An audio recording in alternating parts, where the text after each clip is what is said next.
एक दिन घसीटा और उसकी पत्नी निर्मला सो रहे होते हैं। तभी उन्हें खिड़की से किसी के रोने की आवाज आती है। इस वजह से घसीटा की नींद खुल जाती है। अरे ये कौन है? हे भगवान, लगता है ये आवाज उसी बरगद के पेड़ की तरफ से आ रही है। अरे निर्मला, जल्दी उठो, देखो ना, आज फिर से वही रोने की आवाज आ रही है। हे भगवान, ये रोने की आवाज तो उसी झूले की तरफ से आ रही है। तुम डरो नहीं, मैं अभी देखता हूँ। फिर घसीटा खिड़की की तरफ जाता है तो उसकी आंखें फटी की फटी रह जाती हैं। उसे झूले पर एक औरत दिखाई देती है। उसने सफेद रंग की साड़ी पहनी होती है और रो रही होती है। अरे निर्मला, जल्दी यहाँ आओ, देखो झूले पर कोई बैठा हुआ है। फिर निर्मला भी जल्दी से खिड़की की ओर जाती है और उस औरत को देखने लगती है। अजी, ये वही चुड़ैल तो नहीं जिसने इस झूले पर अपना कब्जा कर रखा है? तुम्हारा दिमाग खराब तो नहीं हो गया? वो सिर्फ एक औरत है।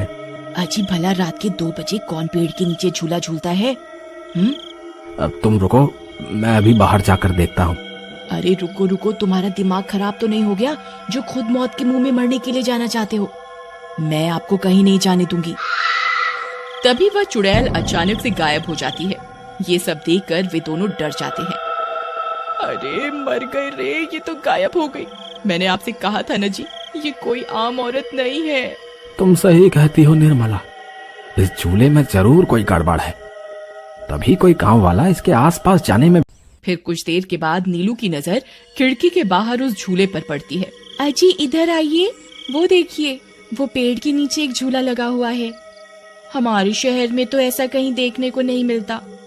चलिए ना, मेरा बहुत मन है झूला झूलने का, चलिए ना। अरे रुको रुको, अभी तो रात हो गई है, सुबह होते ही झूल लेना, अभी सो जाओ। फिर इतना बोलकर बबलू सोने चला जाता है, लेकिन नीलू उसी झूले को देखती रहती है। अजी सुनिए ना, चलिए ना, मेरा बहुत मन है। लेकिन बबलू नीलू की बात को अनसुना कर देता है और सो जाता है। फिर नीलू सोचती है, अरे ये झूला तो एकदम घर के पीछे ही है, मैं खुद ही चली जाती हूँ। फिर इतना सोचकर नीलू घर से अकेले ही निकल पड़ती है और सीधा उस झूले के पास पहुंच जाती है। अरे वाह, जैसा मैंने सोचा था ये तो बिल्कुल वैसा ही निकला। आज तो मजा ही आ गया।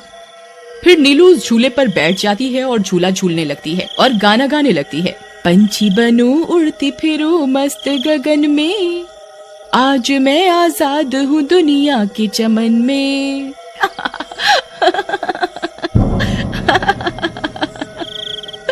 अरे वाह। फिर नीलू कुछ देर रात खुशी खुशी झूला झूलती रहती है। अरे वाह, आज तो मजा ही आ गया।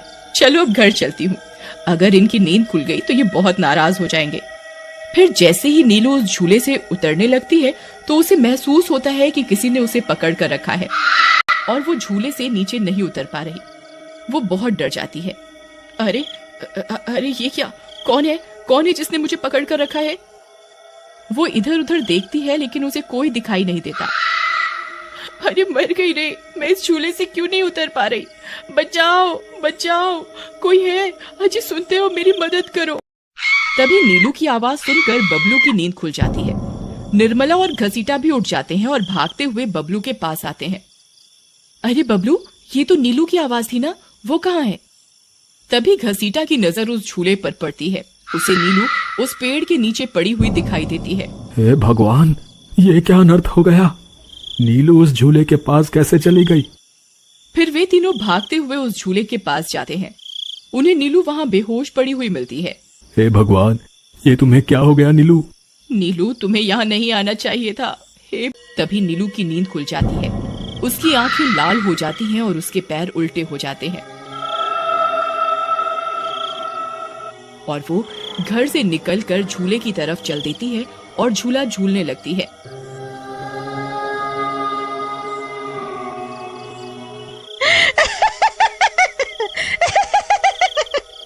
उसकी हंसी सुनकर उन सबकी नींद खुल जाती है।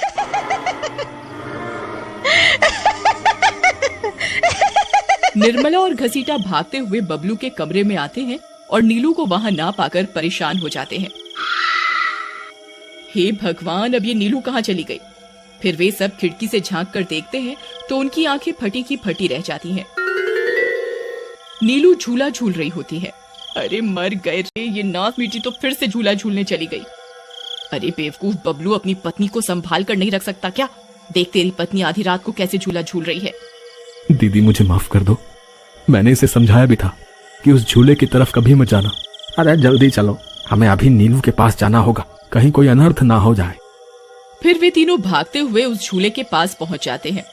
ए नास मीठी नीलू, चल जल्दी से इस झूले से नीचे उतर। तुझे कल भी समझाया था ना इस झूले की तरफ नहीं जाना, एक बार में समझ नहीं आता क्या?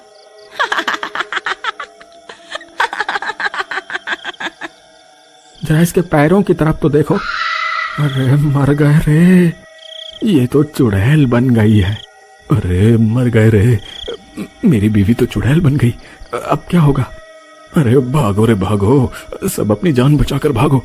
अरे मैं तो जीते जी विधवा बन गया, अरे मेरी बीवी तो चुड़ैल बन गई। फिर वे तीनों वहाँ से भाग जाते हैं। तभी उन्हें रास्ते में कुछ गांव वाले मिलते हैं। अरे भाई, इसकी पत्नी नीलू शहर से आई थी और रात को वो बरगद के पेड़ के नीचे बंधे झूले पर झूला झूलने चली गई। अब उस चुड़ैल ने उसके शरीर पर अपना कब्जा कर लिया है। हे भगवान, ये क्या अनर्थ हो गया। चलो हम सब मिलकर अभी वहाँ चलते हैं। फिर वे सब गांव वाले मिलकर वहाँ पहुँच जाते हैं। नीलू अभी भी झूला झूल रही होती है। ए चुड़ैल, बस बहुत हो गया, तूने हम गांव वालों को बहुत परेशान किया है। तेरी वजह से कोई भी रात को इस रास्ते से गुजरने की हिम्मत नहीं करता था, लेकिन बस आज तेरा खेल खत्म करके ही रहेंगे। चलो भाइयों, आज इस चुड़ैल को जिंदा नहीं छोड़ना बता रहे हैं।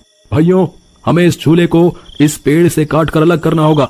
फिर कुछ गांव वाले खंजर से झूले की रस्सी तोड़ देते हैं। झूला टूटते ही नीलू नीचे गिर जाती है और चुड़ैल गुस्से में नीलू के शरीर से बाहर निकल जाती है। हे गांव वालों, ये तुमने सही नहीं किया, अब तुम सब मरोगे। भाई जल्दी से इस झूले में आग लगा दो, हो सकता है इस झूले के जलने से ये चुड़ैल भी मर जाए। तभी एक गांव वाला उस झूले को आग के हवाले कर देता है।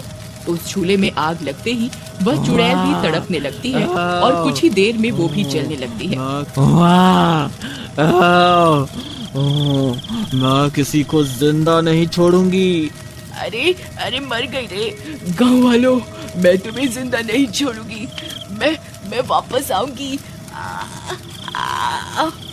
फिर देखते ही देखते चुड़ैल जलकर राख हो जाती है और गांव वालों को उस भूतिया झूले से छुटकारा मिल जाता है।